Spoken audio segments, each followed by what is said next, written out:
Assalamualaikum warahmatullahi wabarakatuh. Kami dari kelompok 1 akan menyampaikan materi yang berjudul Teori dan Prinsip Konsumsi dalam mata kuliah Ekonomi Mikro dan Makro dengan dosen pengampu Bapak Muhammad Ali Tamrin MSy yang beranggotakan kelompok yang pertama Yopi Putri Sabrina, 2 Adisa Nur Magrifa, 3 Angri Dia Indalia Auwana, 4 Ayu Handayani, dan yang kelima Dinda Amelia Putri.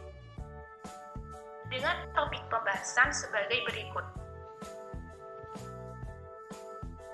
Pembahasan yang pertama, dasar hukum perilaku konsumen. Perilaku konsumen muslim adalah suatu perilaku yang dilakukan oleh seorang muslim di mana dalam memenuhi kebutuhannya tidak sekedar memenuhi kebutuhan individual atau materi, tetapi juga memenuhi kebutuhan sosial atau spiritual. Islam mengajarkan kepada sang khalifah untuk memakai dasar yang benar agar mendapatkan keridhaan dari Allah Sang Pencipta. Dasar yang benar itu merupakan sumber hukum yang telah ditetapkan dan harus diikuti penganut Islam. Sumber yang berasal dari ayat-ayat Al-Quran yang menunjukkan dasar sumber hukum konsumsi yaitu terdapat pada surat Al-A'raf ayat 31, yang artinya, wahai anak cucu Adam, pakailah pakaianmu yang bagus pada setiap memasuki masjid, makan dan minumlah, tapi jangan berlebihan. Sungguh Allah tidak menyukai orang yang berlebih-lebihan. Pembahasan yang kedua, ketentuan Islam dalam konsumsi. Ketentuan konsumsi dalam Islam secara garis besar dibagi menjadi 4 pokok aksioma, sebagaimana dikupas oleh Naqi. Antara lain 1. Tauhid atau unity, kesatuan. Merupakan karakteristik utama dan pokok dalam Islam adalah tauhid yang menurut Qardawi dibagi menjadi 2 kriteria, yaitu Rabbaniyah goya tujuan dan wijaya sudut pandang. 2. Adil al-adal atau keadilan. Adil merupakan salah satu pokok etika Islam. 3. Free will, kehendak bebas. Manusia diberikan kebebasan untuk melakukan konsumsi atau memiliki perilaku konsumsi secara bebas, namun di dalam kebebasan itu harus berpijak pada etika konsumsi yang telah diatur dalam ajaran Islam. 4. Halal. Kehalalan suatu barang konsumsi merupakan antisipasi dari adanya keburukan yang ditimbulkan oleh barang tersebut.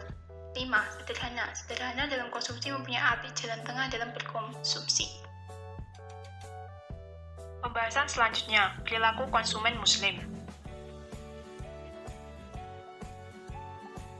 Perilaku konsumen merupakan suatu aktivitas manusia yang berkaitan dengan aktivitas membeli dan menggunakan produk, barang, dan jasa, dengan memperhatikan kaidah ajaran Islam dan berguna bagi kemaslahatan umat. Adapun ciri-ciri perilaku konsumen muslim.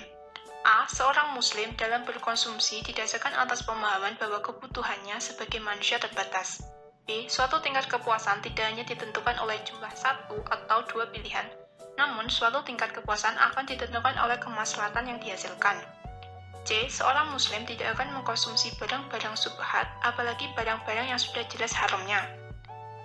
D. Seorang muslim tidak akan membelanjakan hartanya secara berlebihan. E. Sebagai seorang muslim akan mencapai tingkat kepuasan tergantung kepada rasa syukurnya.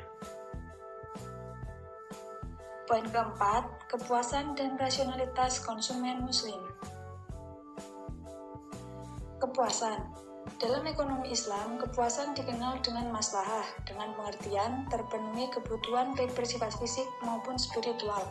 Islam sangat mementingkan keseimbangan kebutuhan fisik dan non-fisik yang didasarkan atas nilai-nilai syariah.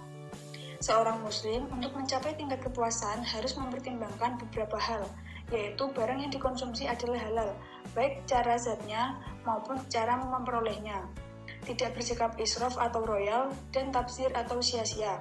Oleh karena itu, kepuasan seorang muslim tidak didasarkan banyak sedikitnya barang yang dikonsumsi, tetapi didasarkan atas berapa besar nilai ibadah yang didapatkan dari yang dikonsumsinya. Dalam perspektif Islam, yang menjadi tolak ukur dalam menilai kepuasan pelanggan adalah standar syariah.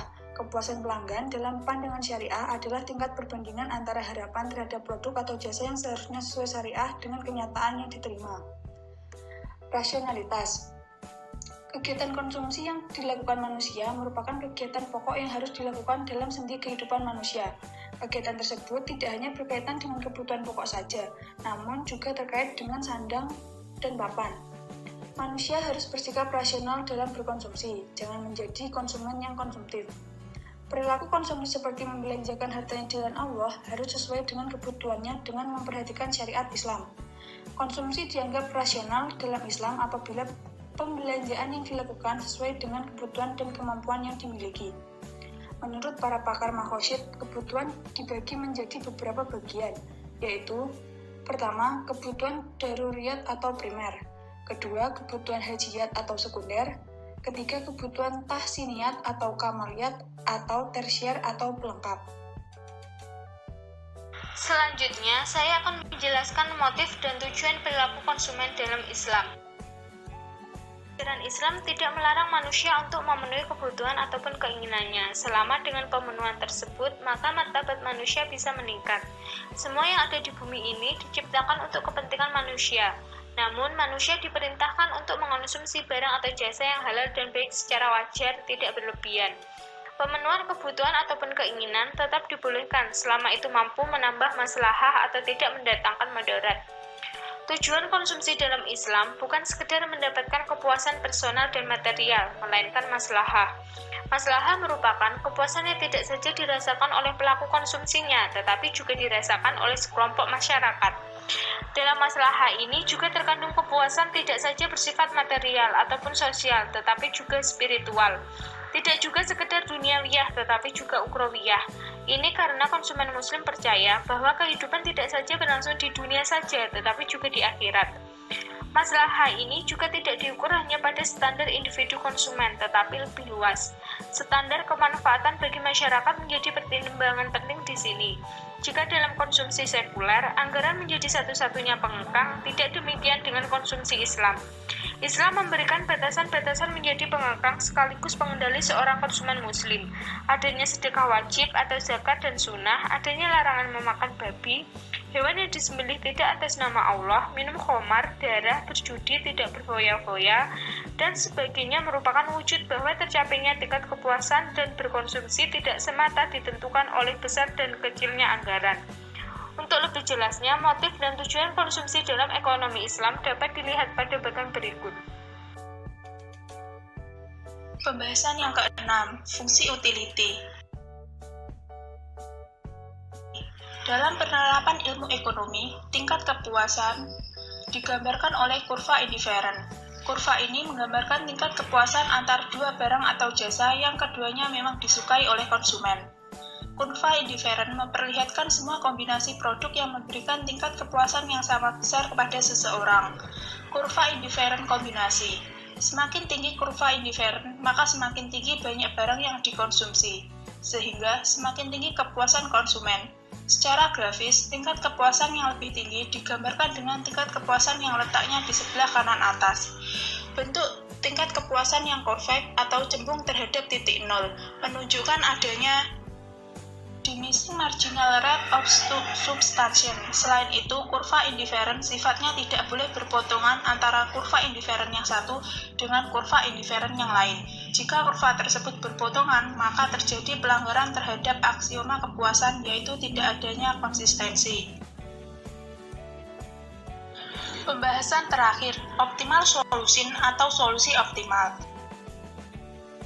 Sesuai dengan asumsi rasionalitas, maka konsumsi seorang muslim akan selalu bertindak rasional.